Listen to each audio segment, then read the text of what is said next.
Assalamualaikum warahmatullahi wabarakatuh. Waalaikumsalam warahmatullahi wabarakatuh.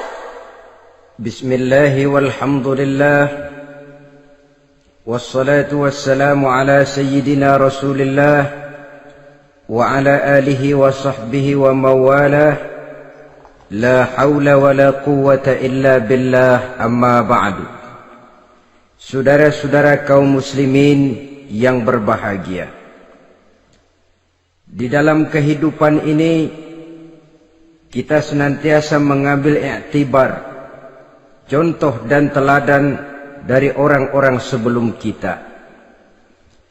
Itu sebabnya kepada baginda Nabi kita Muhammad sallallahu alaihi wasallam Allah Subhanahu wa taala menjelaskan cerita para nabi sebelum beliau dalam ayat "Tsumma naqussu 'alaika min amba'ir rusuli ma nusabbitu bihi fu'adak."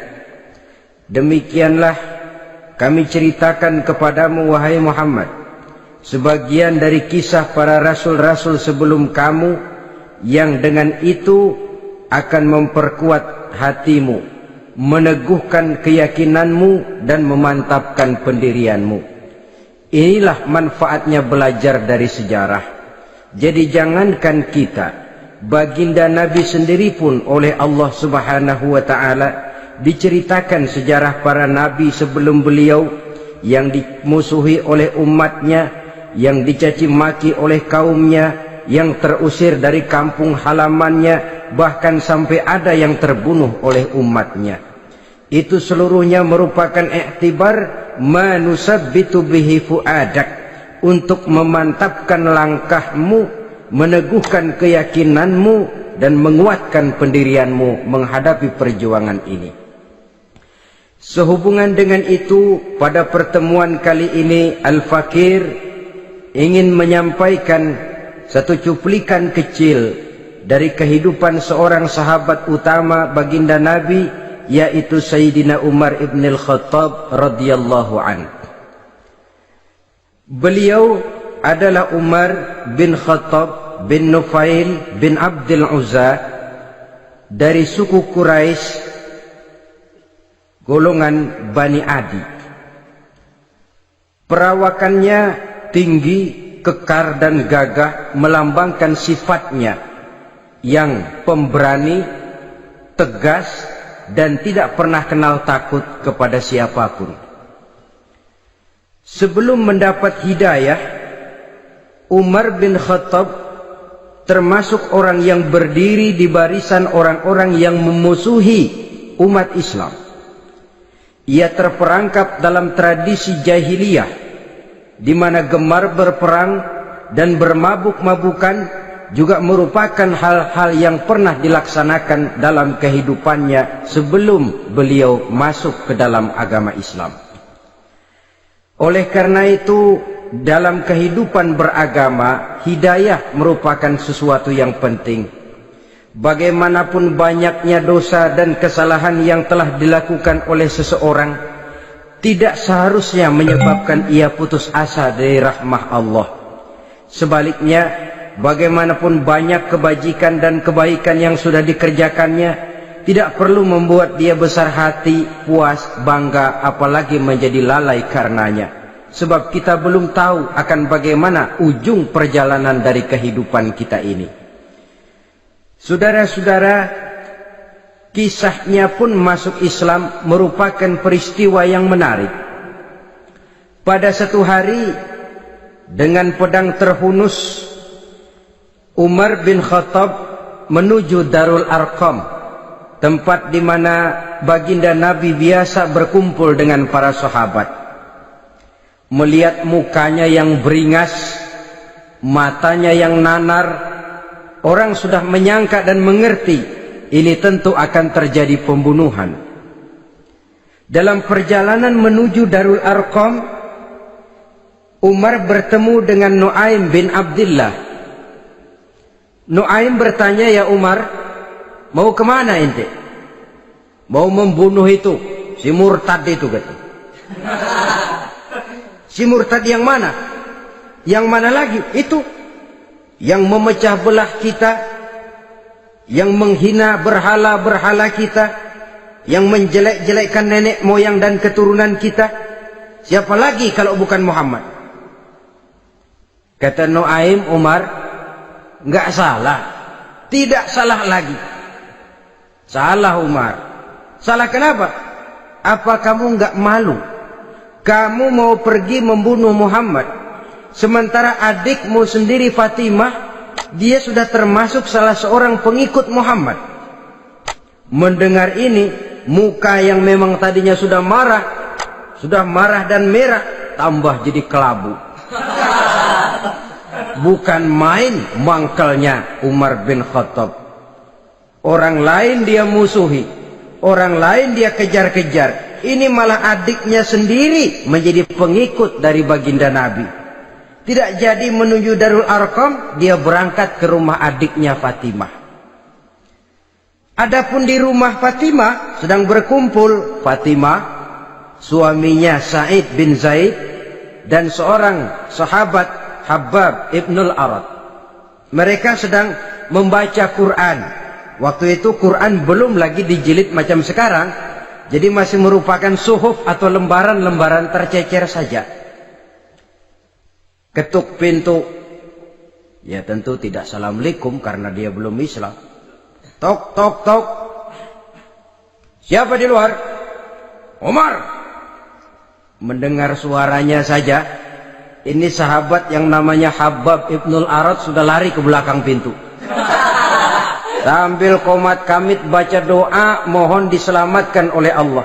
Adapun Fatimah yang sedang memegang suhuf, lembaran tulisan Quran itu, menyembunyikan suhuf itu di belakang bajunya.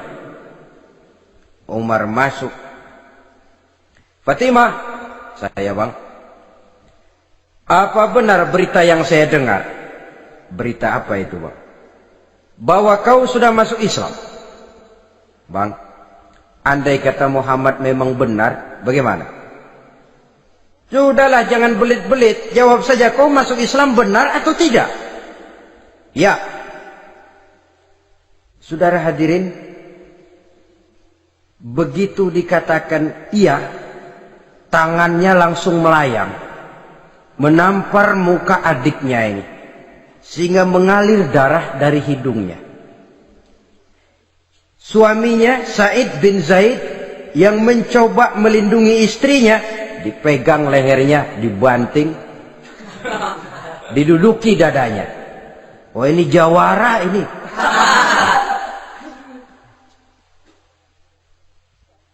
Namun pada saat sedemikian, suara kebenaran terpantul dari mulut Fatimah, adik dari Umar bin Khattab ini. Umar, apakah engkau memukul orang yang bersaksi bahwa tidak ada Tuhan melainkan Allah dan Muhammad Rasulullah? Apakah engkau menganiaya seseorang yang terpanggil untuk mengikuti kebenaran? Manusia macam apa engkau, Umar? Saudara, memang dia orang keras, tapi hatinya mudah menerima kebenaran.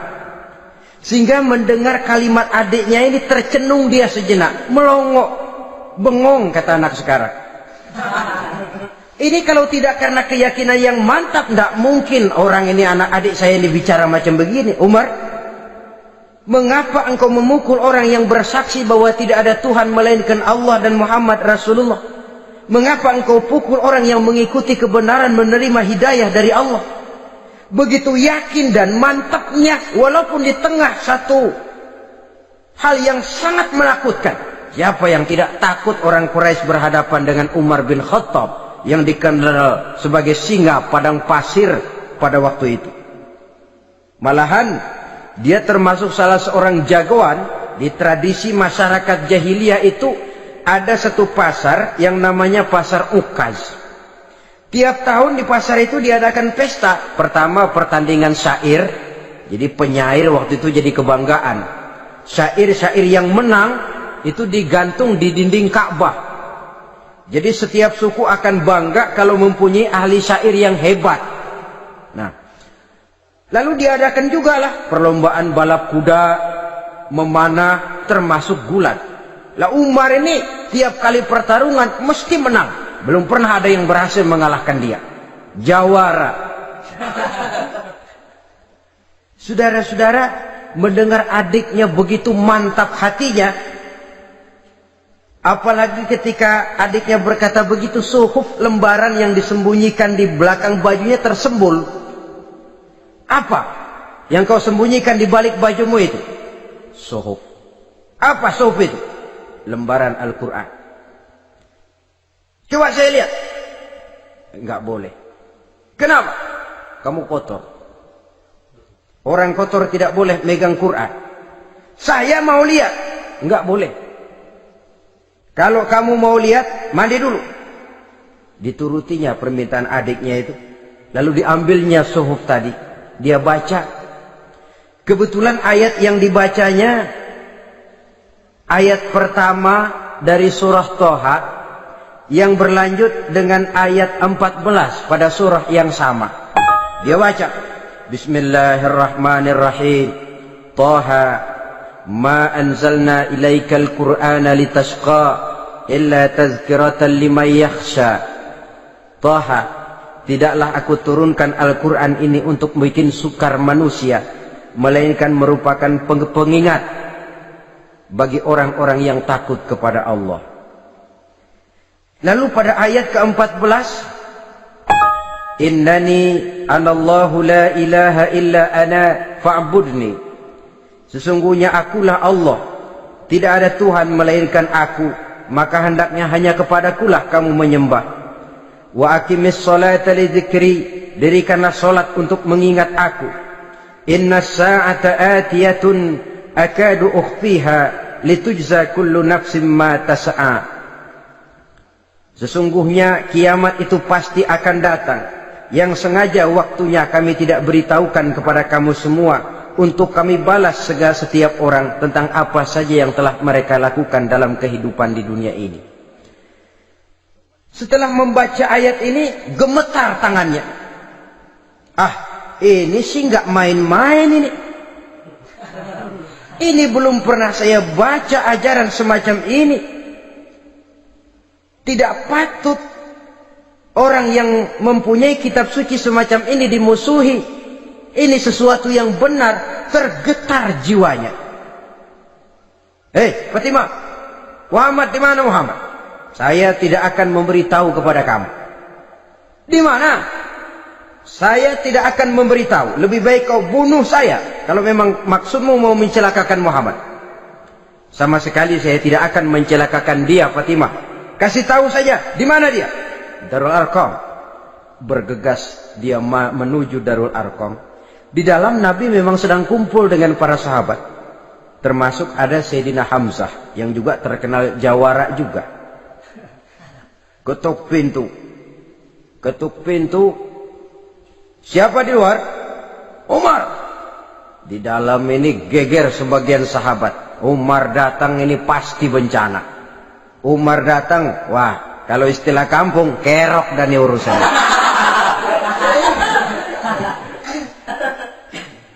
Tapi baginda Nabi menenangkan mereka. Tenang, mudah-mudahan ada hikmahnya.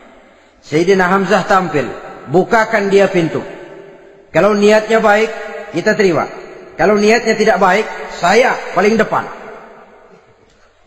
Dibukakan pintu.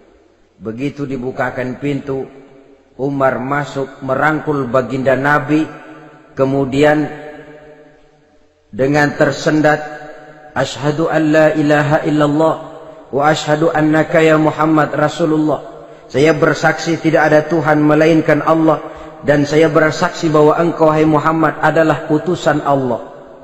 Sahabat takbir semua, Allahu Akbar, Allahu Akbar. Kegembiraan meliputi suasana ketika itu. Kenapa? Karena sebelumnya dikala Umar belum masuk Islam, dia merupakan ganjalan yang paling dikhawatirkan oleh umat Islam. Setelah dia masuk Islam, jelas merupakan satu keuntungan yang sangat besar. Dan dia tertarik kepada Islam bukan karena bujuk rayu orang, tidak karena diberikan harta, tidak karena diiming-iming oleh kedudukan tinggi, tapi karena kebenaran, hidayah menembus hatinya melalui wasilah ayat dalam surah Thaha yang dibacanya melalui suhuf yang dipegang oleh adiknya tadi.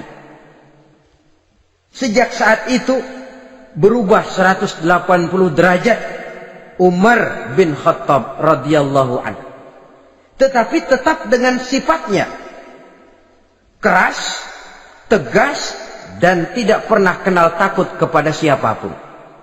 Cuma kalau sebelum Islam dia kerasnya kepada Islam, setelah dia masuk Islam muter arah kepada siapapun yang memusuhi Islam, dia bersikap keras, tegas, dan tidak pernah kenal takut.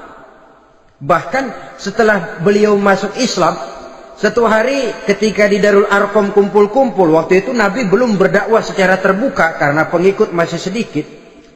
Sayyidina Umar usul, "Ya Rasul, ada apa Umar? Alasna 'alal haq fi mamatina wa mahyana?" Ya Rasul, bukankah kita ini berdiri di atas sesuatu yang benar? Bukankah mati kita, hidup kita untuk melaksanakan sesuatu yang benar? Bala ya Umar, betul Umar. Wallazi nafsi biyadih, innakum la'alal haq in muttum wa in hiyitum. Demi Allah Umar, kata Nabi, sesungguhnya kamu dan kita semua berdiri di atas kebenaran, hidup ataupun mati. Setelah mendapat jawaban begini, Umar masuk kepada tujuan pembicaraannya. Izan ya Rasul, fafimal ihtifal. Kalau memang begitu ya Rasul, kalau memang kita yakin kita berdiri di atas kebenaran, kita hidup karena kebenaran, kita mati pun memperjuangkan kebenaran, fafimal ihtifal. Kenapa mesti ngumpet-ngumpet? Kenapa harus sembunyi-sembunyi? Wallazi ba'asaka bil haqq, demi Allah ya Rasul, la takhrujanna wa la nakhrujanna ma'ak. Tuhan harus keluar menyampaikan Islam ini secara terbuka, dan kami akan mendampingi Tuhan dengan segenap jiwa dan raga. Sekali masuk Islam gak tanggung-tanggung. Yang kayak begini ini yang kita perlukan sekarang ini. Begitu masuk Islam gak tanggung seluruhnya, jiwa dan raganya masuk Islam. Beliau yang pertama kali mengajukan ide, kenapa harus dakwah sembunyi ya Rasul? Wong kita berdiri di atas kebenaran, memperjuangkan sesuatu yang hak. Kalau kita mati, kita pun mati membela kebenaran. Kenapa mesti fafimal ikhtifa? Kenapa harus sembunyi-sembunyi? Mulai sekarang mari keluar ya Rasul, saya akan dampingi Tuhan, nyawa taruhannya. Saudara hadirin yang saya hormati, selalu dia tempat-tempat yang pernah dia melaksanakan maksiat sebelum dia Islam, selalu dia kunjungi sampai dia berkata, tidak ada tempat yang pernah saya melakukan kesalahan sebelum saya Islam yang harus saya tutupi dengan kebajikan setelah saya Islam sekarang ini. Bahkan ada satu riwayat menjelaskan beliau itu yang tinggi badannya, kekar perawakannya, gemetar orang ngadepin dia. Tapi beliau sendiri sangat mudah gemetar kalau sudah mendengar ayat-ayat Allah. Sehingga ada satu riwayat menjelaskan Sayyidina Umar itu setelah masuk Islam, kalau sholat kadang-kadang bila menoleh ke kanan beliau senyum, bila menoleh ke kiri beliau menangis berurai air mata. Ada orang bertanya, ya Umar, kenapa menengok ke kanan kau senyum, ke kiri kau menangis? Itulah kalau saya ingat jahilnya saya sebelum Islam. Adapun bila saya menoleh ke arah sebelah kanan saya tersenyum, teringat betapa dulu saya membuat berhala dari korma. Saya tumpuk-tumpuk, saya susun begitu rupa. Setelah saya sembah, saya makan itu korma. Gagah betul saya waktu itu, sampai Tuhan pun saya makan. Adapun kalau saya menoleh ke kiri, teringat putri kesayangan saya yang terbawa oleh tradisi jahiliyah, takut menanggung aib, merasa malu mempunyai anak perempuan, sampai dia terkubur hidup-hidup. Berurai air mata saya mengingat semua itu. Padahal Nabi sudah memberikan jaminan. Sebab saudara jangan lupa, orang kafir masuk Islam, dalam Islam itu dihitung dari bayi lagi. Dari nol, itulah untungnya. Jadi misalnya sudah 60 tahun, dari kecil sampai 60 tahun kafir. Umur 61 masuk Islam. Nah, sejak umur 61 itulah yang dihisab oleh Allah. 60 tahun ke bawah gratis bersih pemutihan. Istimewa betul. Tapi jangan lalu diniatin, gua kafir aja. Nanti sudah tua-tua mau giliran mati baru Islam. Nah, itu diniatin lain. Ini yang karena faktor hidayah, saudara-saudara. Nah, cintanya kepada baginda Nabi luar biasa. Dalam setiap pertempuran beliau selalu di front terdepan.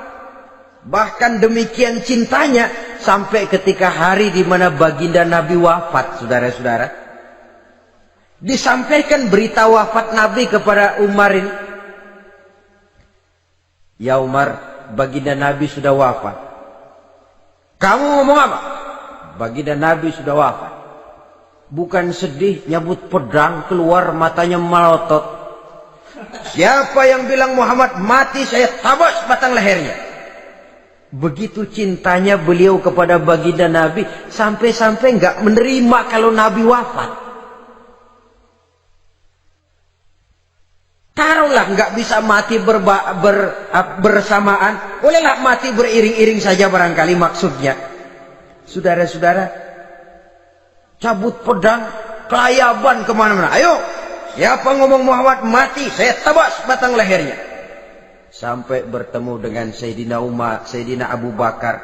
Di tempat orang banyak, Sayyidina Abu Bakar yang bijaksana ini pidato. Ayuhan nas, man kana ya'budu Muhammadan fa inna Muhammadan qad mata wa man kana ya'budu Allah fa inna Allah hayyun la yamut.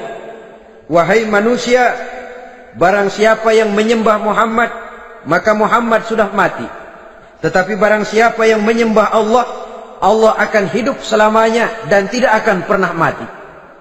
Mendengar pidato ini, Sayyidina Umar sadar bahwa sebenarnya yang tidak bisa mati itu cuma Allah. Bagaimanapun agungnya baginda Nabi, besarnya baginda Nabi, tinggi akhlak budi pekertinya Nabi, cintanya beliau kepada Nabi, toh Nabi manusia dan manusia harus mati. Kemudian dibacakan surah Ali Imran ayat 144.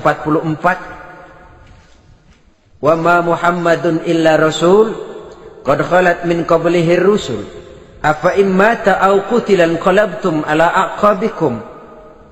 Muhammad tidak lain daripada manusia, telah datang kepadanya rasul. Apakah jika ia mati engkau kembali menjadi murtad atau mundur ke belakang? Mendengar ayat ini dibacakan, Sayyidina Umar sadar, berurai air matanya, menangis dalam kesedihannya. Ini cintanya yang demikian tinggi kepada baginda Rasulullah sallallahu alaihi wasallam. Begitulah seluruh kesalahan yang dia lakukan pada saat sebelum dia masuk Islam, berusaha dia tutupi dan dia tebus dengan segala kebaikan, pengabdian, perbuatan soleh setelah dia masuk Islam.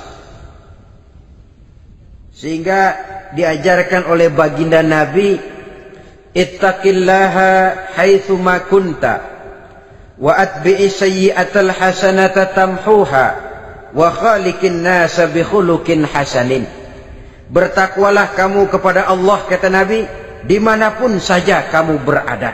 Jadi takwa tidak kenal tempat. Dimanapun saja kamu berada, bertakwalah kepada Allah. Di rumah takwa, di pasar takwa, di kantor takwa, di tengah orang banyak takwa, pada waktu sendirian takwa. Ittaqillaha haitsu ma kunta. Bertakwalah kau kepada Allah dimanapun saja kamu berada. Jangan takwa pakai tempat. Di masjid takwa, di kantor nyolong. Itu tidak haitsu ma kunta. Yang diajarkan oleh Nabi, dimanapun kamu berada, bertakwalah kepada Allah. Wa atbi'i sayyi'atal hasanah tamhuha. Dan iringi perbuatanmu yang salah dengan kebaikan.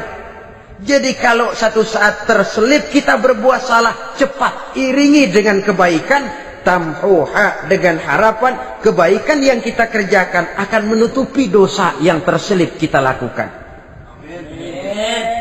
Ngomongin orang, astagfirullahaladzim, banyak istighfar. Istighfarnya mudah-mudahan bisa nutupin dosa karena ngomongin orang. Tapi jangan lalu tambah sulap. Ngomongin orang istighfar, terus ngomongin lagi istighfar lagi. Itu tentu tidak bisa dengan cara begitu. Barangkali terselip pernah mengambil harta orang tanpa alasan yang hak, imbangi dengan rajin sedekah misalnya. Barangkali pernah menyakiti hati orang, imbangi dengan perbuatan yang bisa menyenangkan hati orang lain. Itu namanya mengiringi perbuatan yang bersifat salah dengan kebajikan. Ini yang dilakukan oleh Sayyidina Umar. Setiap pelosok hampir dia datangi. Tempat-tempat di mana dia pernah melakukan kesalahan sebelum Islam, di sana dia tegakkan kebajikan dan kebaikan. Kegagahannya, keperkasaannya, keberaniannya sepenuhnya bulat-bulat sudah diwakafkan untuk kepentingan Islam. Saudara hadirin yang saya hormati, diperlukan orang-orang yang punya keberanian macam Sayyidina Umar. Berani karena panggilan hidayah, bukan berani babi. Babi berani juga babi, cuman nyeruduk. Artinya berani yang tanpa pertimbangan. Berani yang tanpa pertimbangan pada akhirnya akan menyulitkan kita sendiri. Beliau gagah, beliau berani, beliau punya kekuatan, beliau punya wewenang, dan itu dimanfaatkannya untuk menjadi backing baginda Nabi kita Muhammad sallallahu alaihi wasallam.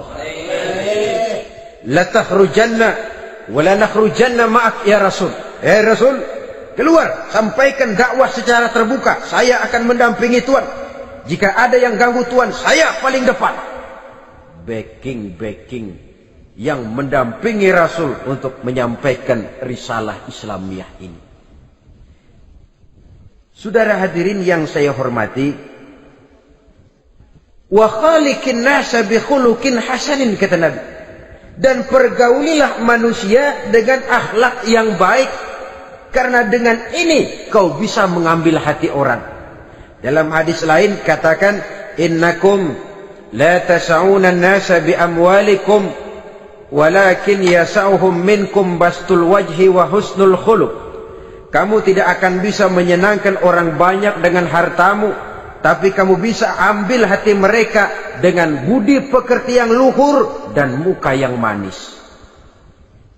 Dengan harta belum tentu kita bisa menyenangkan semua orang, tapi budi pekerti yang luhur, muka yang manis, itu yang akan bisa membuat kau menyenangkan orang banyak.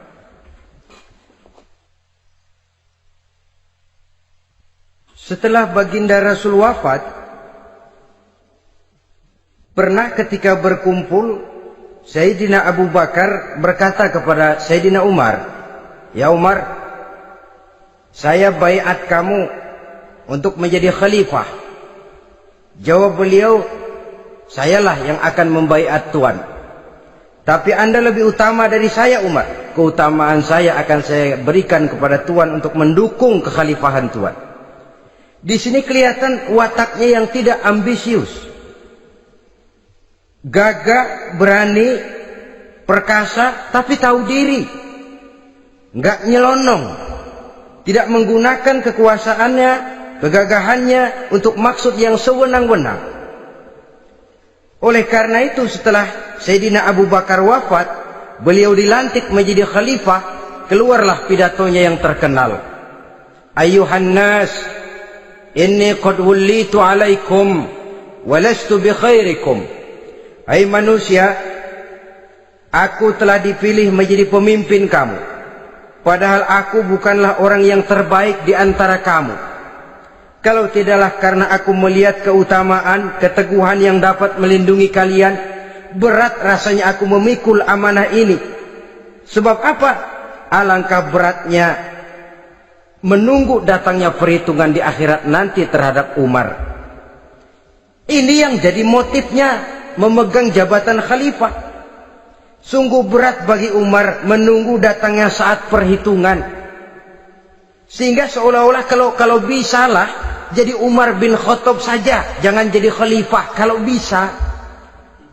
Tapi moya umat sudah kadang memilih.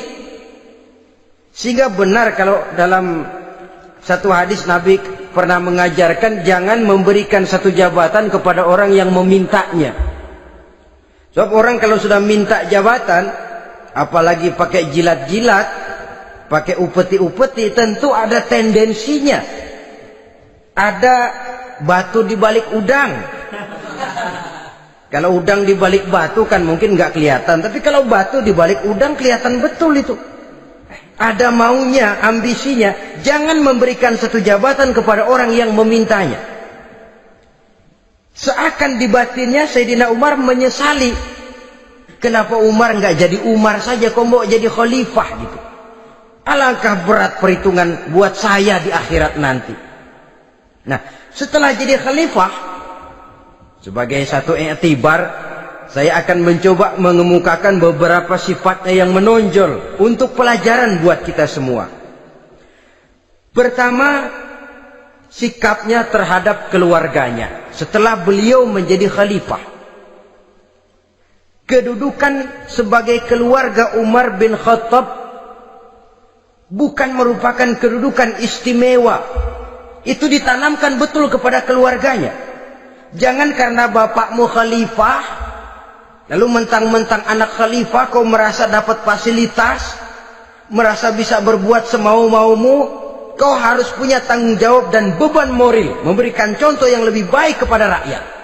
Ini yang ditekankan kepada keluarganya. Kalau beliau mau mengeluarkan undang-undang, undang-undang itu lebih dahulu dibicarakan di tengah keluarganya, kumpul anak-anaknya.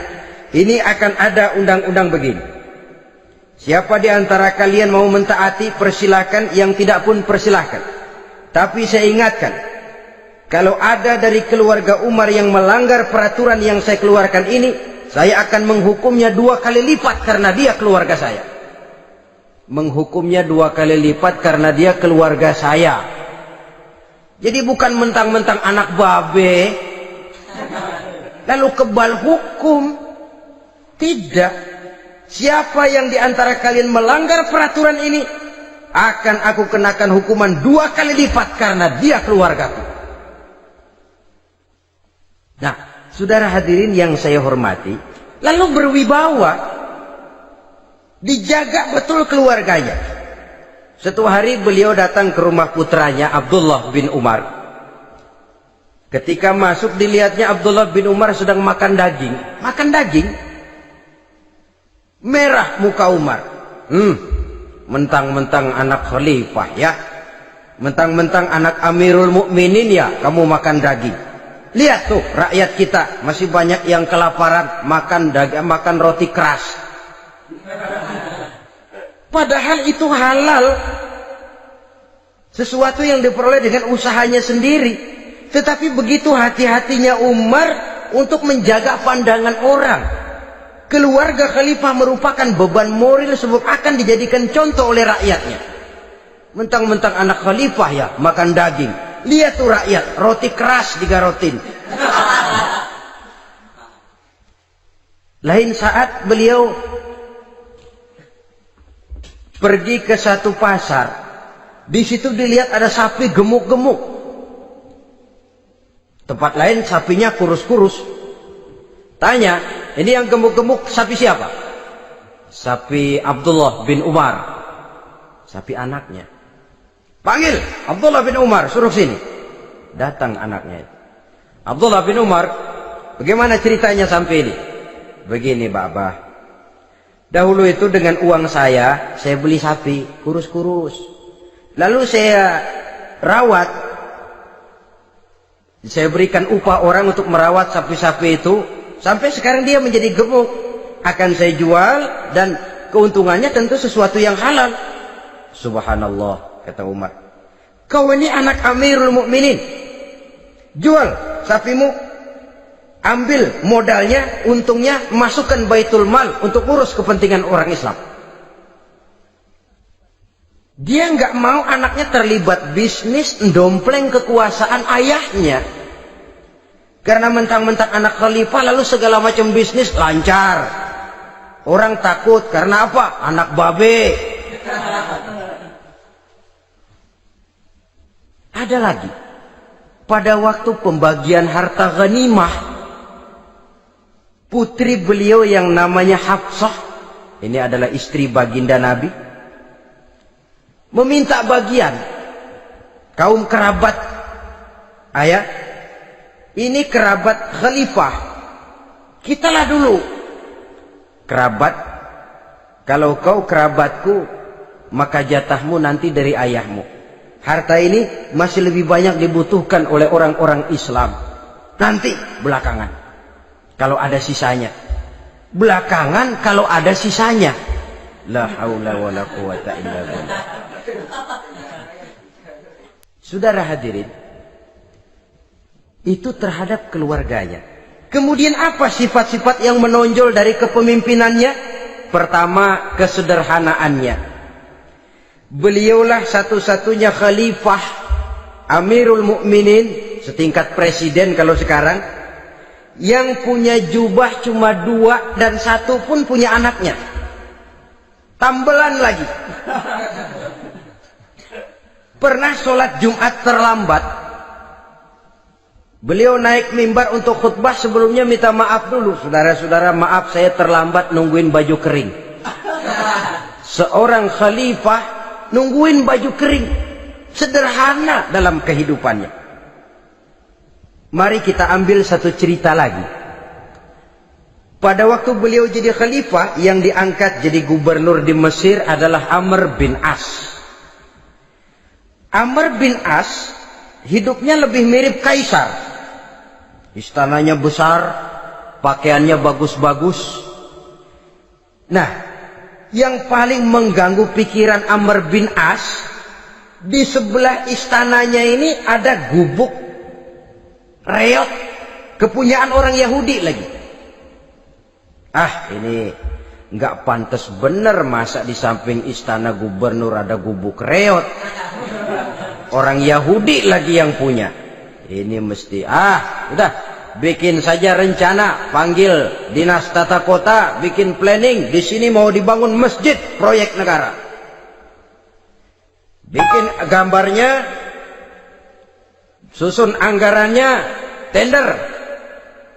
Saudara-saudara, si Yahudi yang punya gubuk reot dipanggil. Yahudi, ada apa, Pak? Kamu tahu nggak? Enggak. Iya, memang belum saya kasih tahu.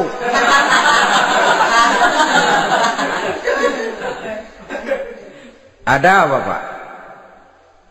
Itu kamu punya gubuk, tahu, kena proyek. Proyek apa, Pak? Kami mau bangun masjid besar di situ, dan tidak sesuai ada gubuk reot di samping tempat gubernur. Jadi maksud Bapak, gubukmu, tanah-tanahnya mau saya bebaskan, saya beli. Enggak mau, Pak, saya enggak mau jual. Saya bayar 2 kali lipat. Enggak mau. 3 kali lipat, 6 kali lipat juga enggak mau, Pak. Saya dari muda peres keringat banting tulang cuma segitu-gitunya, Pak, tempat saya tinggal. Gubuk reot sama tanahnya sedikit, makmur saya, Pak, cuma rumah sama sumur.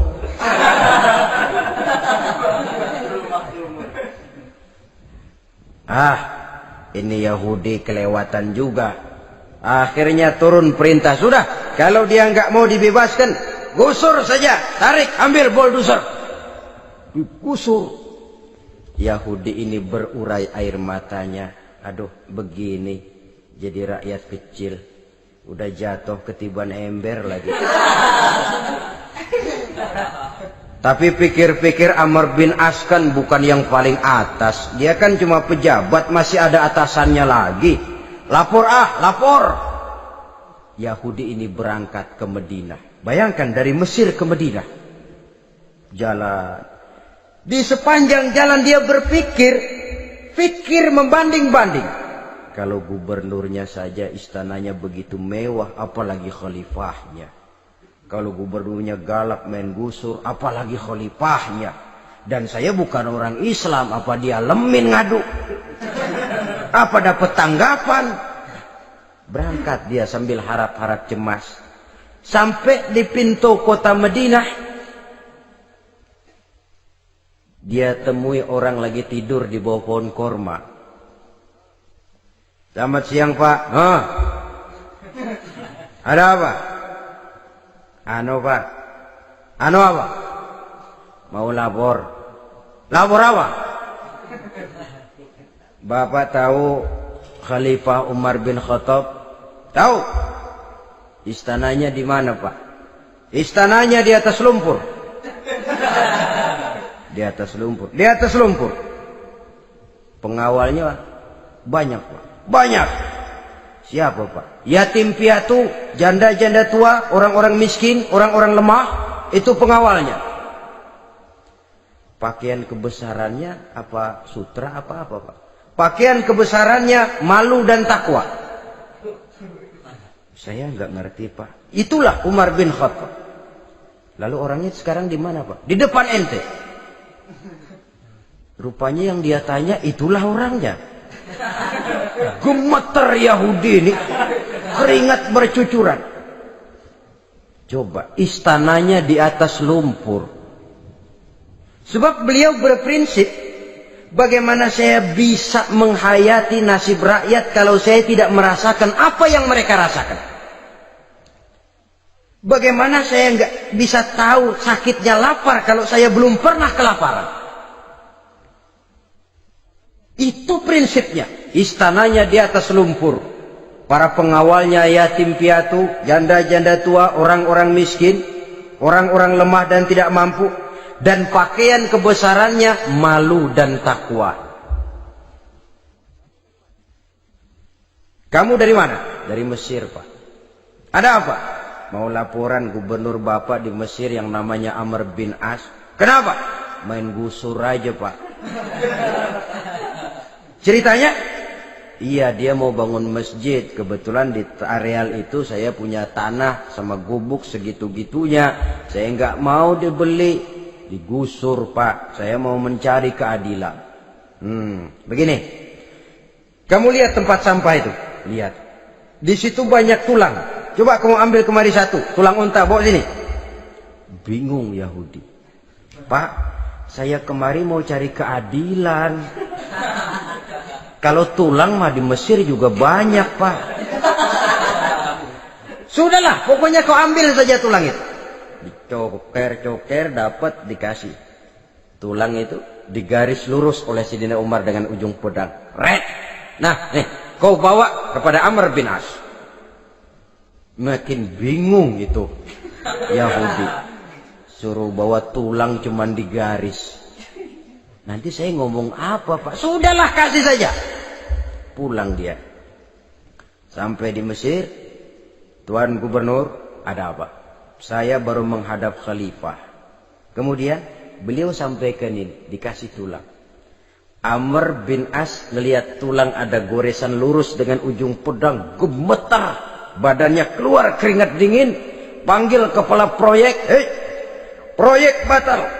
Masjid nggak jadi didiriin. Itu gubuk Yahudi diriin lagi. Ini Yahudi makin bengong.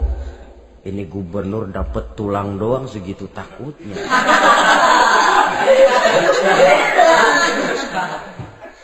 Ada apa sebenarnya Tuan Gubernur? Kamu tahu? Ini nasihat pahit buat saya dari Amirul Mukminin Umar bin Khattab.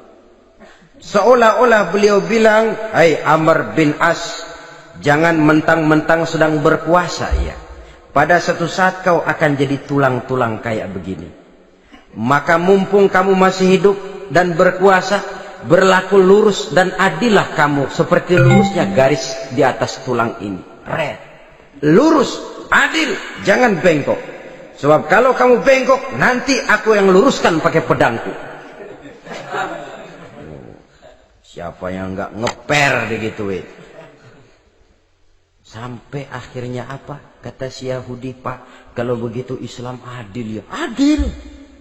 Kalau gitu biarin dah Pak, tanah saya Mau kamu jual? Bukan saya jual Pak, saya kasih aja dah. Campur gubuk-gubuknya, ambil aja dah.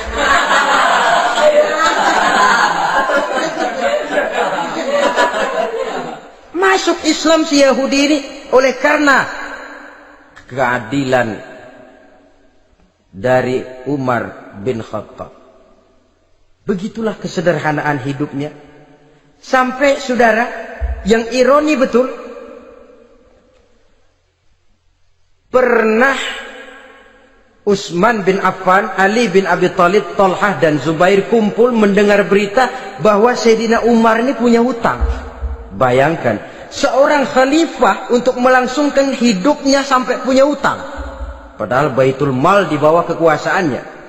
Berunding Utsman, Ali, Thalhah, Zubair.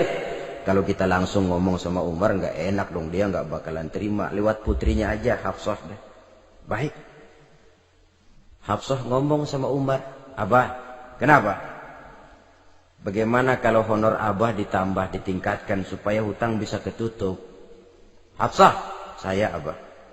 Siapa yang nyuruh kamu ngomong begitu? Enggak ada. Ada. Saya tahu ada ini. Kalau nggak ada, kamu nggak mungkin ngomong begitu. Tapi orangnya kalau saya tuntut, mereka mungkin nggak mau. Sekarang saya mau tanya Hafsah, kau kan istri Rasul, betul? Nah, saya mau tanya, suamimu makanannya apa? Daging? Bukan. Roti. Tempat tidurnya kasur empuk? Bukan. Kain kasar yang kalau musim panas kami bentangkan, kalau musim dingin separuh buat tidur, separuh buat selimut. Pakaian yang dibelikan untukmu berapa banyaknya? Cuma 2. Nah, itu guru saya, orang yang paling saya cintai, dan itu yang saya ikuti. Bahkan setelah beliau wafat, Sayyidina Umar ini hutangnya ditanggungkan kepada anaknya Abdullah bin Umar, dan itu pun dilunasi dengan menjual rumahnya, sehingga rumahnya itu disebut Darul Qadha, rumah bayar hutang. Begitu kesederhanaannya. Jadi nggak pakai aji mumpung jadi khalifah lalu kayak ikan gurita, tangan yang mana aja megang. Itu kan mental monyet. Monyet itu kan begitu, tangan megang kiri kanan, mulut ngawal, kaki megang, temennya dikasih masih ngerampas juga. Monyet rakus betul itu. Itu kesederhanaannya.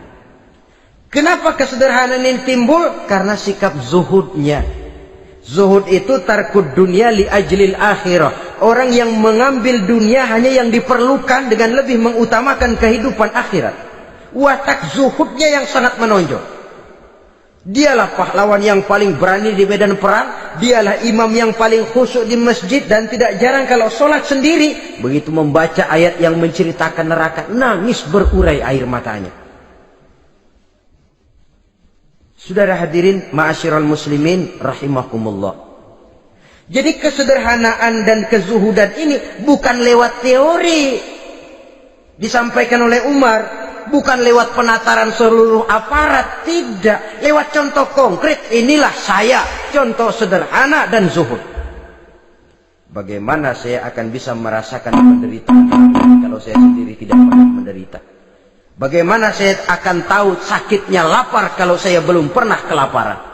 Maka tanpa penataran, tanpa upgrading segala macam, berhasil karena prinsip keteladanan. Beliau jadi contoh utama. Dan sumber utamanya tentu tidak lain karena contoh dari baginda Nabi besar Muhammad sallallahu alaihi wasallam. 2, sederhana. Yang kedua, zuhud. Yang ketiga, sifat yang menonjol dari kekhalifahannya adalah adil. Kalau sudah bicara soal hukum, dia tidak pernah kenal kompromi. Adalah seorang pemuka Nasrani masuk Islam. Namanya Jabalah bin Aiham. Ketika dia bikin haji, kain ihramnya keinjak orang Arab yang hitam. Badui. Jengkel. Dia merasa bekas tokoh. Enak aja nih orang udah jelek nginjak lagi. Ditempeleng orang tadi. Orang ini lapor kepada Umar. Panggil Jabalah bin Aiham. Panggil. Kau ditampar? betul khalifah. Tampar dia. Tampar lagi. Dipukul orang itu. Di depan Sayyidina Umar. Jadi tidak karena kau ini bekas kepala suku, kau ini bekas orang terhormat, lalu ada kebijaksanaan yang tidak bijaksana. Kebijaksanaan yang akhirnya jadi tidak bijaksana. Dan itu memang sudah dimulai dengan memblokir keluarganya. Tidak satu keluarganya pun yang boleh mempunyai perasaan bahwa menjadi keluarga khalifah merupakan fasilitas dan keuntungan. Kau jangan makan di atas punggungku. Kau jangan menikmati fasilitas di atas keringatku. Dan tidak ada keinginan mewariskan jabatan khalifah kepada anak-anaknya. Pernah beliau musyawarah, saya bingung, kenapa khalifah? Gubernur Kufah ini sulit nyari orang. Diangkat yang lemah, rakyat ngeluh. Diangkat yang keras, rakyat juga ngeluh. Ada calon khalifah. Kalau ini mah nggak salah lagi nih buat gubernur Kufah. Siapa? Abdullah bin Umar. Anak beliau sendiri. Melotot matanya. Jangan macam-macam kau. Cukup satu orang Umar memegang jabatan ini. Kalau berhasil, kami keluarga Umar sudah merasakannya. Kalau gagal, cukup kegagalan seorang Umar. Tidak berusaha mengorbitkan anaknya. Wah, anak babeh diangkat jadi jadi ano. Tidak, malah diblokir. Cari yang lain. Tapi Abdullah bin Umar cukup syarat ya khalifah. Dia orang bertakwa dan soleh. Yang takwa dan soleh bukan cuma anak Umar. Anak orang lain juga banyak yang takwa dan soleh. Itu prinsipnya. Sehingga ketegasannya ini membuat orang jadi sungkan. Dan tidak seorang pun berani kirim-kirim upeti hadiah. Pernah itu ada pejabat dari Azerbaijan kirim makanan. Kue, mending apa? Kue. Gitu dicicipi enak. Enak juga ya kue ini. Enak khalifah. Ini di sana apa makan rakyat biasa? Bukan. Ini makanan orang-orang fit. Nah, dibungkus lagi itu kue. Dibungkus. Ontamu mana? Di luar. Ambil, bawa pulang, serahkan lagi kepada gubernur di sana, kasih tahu salam dari Umar bin Khattab. Kenyangkan dulu rakyat dengan makanan seperti ini. Kita belakangan. Jadi kalau rakyat lapar, saya orang pertama yang akan merasakan kelaparan. Tapi kalau rakyat makmur, biarlah saya menjadi orang terakhir yang kenyang. Kan bagus prinsip itu. Jikalau rakyat kelaparan, saya akan jadi orang pertama yang merasakan lapar. Tapi kalau rakyat makmur, biar saya jadi orang terakhir yang kenyang.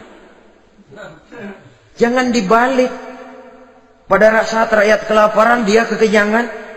Dan selanjutnya, sikap keadilannya ini, saudara-saudara, menyebabkan hukum lalu jadi berwibawa. Pernah beliau jalan-jalan di lorong kota Madinah. Di tempat yang namanya Harah bersama Aslam. Ada ibu-ibu, anaknya nangis. Lapar ma, lapar ma. Sabar, dikit lagi matang katanya. Emang tuh ibu lagi ngerebus. Bunyi, air ngegulak. Luguk, luguk, luguk.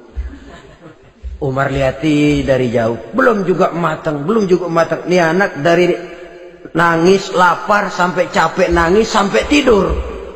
Anak tidur, Umar samperin. Bu, emang masak apa sih kok nggak bisa matang? Saya nggak masak apa-apa tuan. Itu pating kerubuk apa? Ketika dibuka ya cuma air saja. Subhanallah, ibu sudah ngebohongi anak ibu sendiri. Habis harus bagaimana tuan? Saya sudah nggak punya makanan untuk dimasak. Sementara perut nggak kenal kompromi. Jalan satu-satunya, ya terpaksa anak saya bohongi. Saya bilang sebentar lagi matang sampai dia tidur sekarang ini. Memangnya Khalifah Umar gimana sih ngurusi rakyatnya? Subhanallah, dia orang zalim. Dia yang memegang urusan kami, tapi dia nggak tahu nasib saya. Anak kelaparan, keluarga terlantar. Oh begitu. Iya. Zalim betul Umar bin Khattab itu. Kalau begitu ibu tunggu sebentar. Dia pulang bersama Aslam menuju Baitul Mal. Dia ambil tepung satu karung, dipikul sendiri. Dipikul sendiri, kata Aslam, ya Khalifah biar saya yang bawa. Jangan. Kenapa khalifah? Apa kau kira kau sanggup mikul dosa saya di akhirat nanti? Biar saya yang mikul sendiri. Dia bawa ke tempat tuh ibu-ibu. Dia masakin sendiri. Nah bu, sudah matang, persilakan masak. Makan. Alhamdulillah Tuan. Mudah-mudahan Allah memberkahi Tuan. Tuan lebih baik dari Umar bin Khattab yang zalim itu. Memang sebenarnya Tuan siapa, kata tuh ibu? Saya. Iya. Saya ya Umar bin Khattab yang ibu bilang zalim itu. Gemetar si ibu. Gemetar si ibu. Tapi memang peka dan menghargai kritik orang. Tidak membungkam setiap orang yang nadanya sumbang atau berbeda. Kadang beliau berkata, saya khawatir karena orang terlalu segan dengan saya lalu nggak ada yang berani negur kalau saya salah. Kan begitu biasanya. Karena sudah terlalu segan lalu semuanya orang mau diaminin saja. Asal dibilang nggak benar marah, jengkel. Lalu disingkirin, maunya diiyain, inggih kula nuwun. Oke bos. Beliau bilang saya khawatir kalau tidak ada orang yang mau menegur kesalahan saya jika saya terlanjur nanti. Tahu-tahu muncul orang. Demi Allah, saya akan menegur Tuan dengan pedang saya ini. Cerah mukanya, senyum bibirnya. Alhamdulillah, anak muda, saya memerlukan orang macam kau. Yang berani berkata ya terhadap yang benar dan tidak terhadap yang tidak benar, apa dan bagaimanapun resikonya. Di sini kelihatan sikap beliau menghadapi orang yang berbeda pendapat. Keadilan, keberanian dan ketegasan, cepat menerima kebenaran merupakan serentetan dari sifat-sifat utama beliau sejak masuk Islam sampai menjadi khalifah yang kedua. Bahkan dengan jasa beliau, Islam kemudian tersebar, menembus dinding Jazirah Arabia, memasuki Bizantium dan Persia, sehingga beliau juga dikenal sebagai periode Al-Futuhat Al-Islamiyah. Nah, saudara-saudara, inilah cuplikan kecil dari kehidupan seorang agung dan besar yang memang sangat terbatas kata-kata untuk melukiskan kebesaran itu. Namun yang secuplik ini mudah-mudahan menjadi sumbangan moral dalam rangka kita memperbaiki diri menuju kehidupan yang lebih baik. Terima kasih banyak atas segala perhatian. Mohon maaf atas segala kekurangan. Usikum wa nafsi bitaqwallah. Wassalamualaikum warahmatullahi wabarakatuh.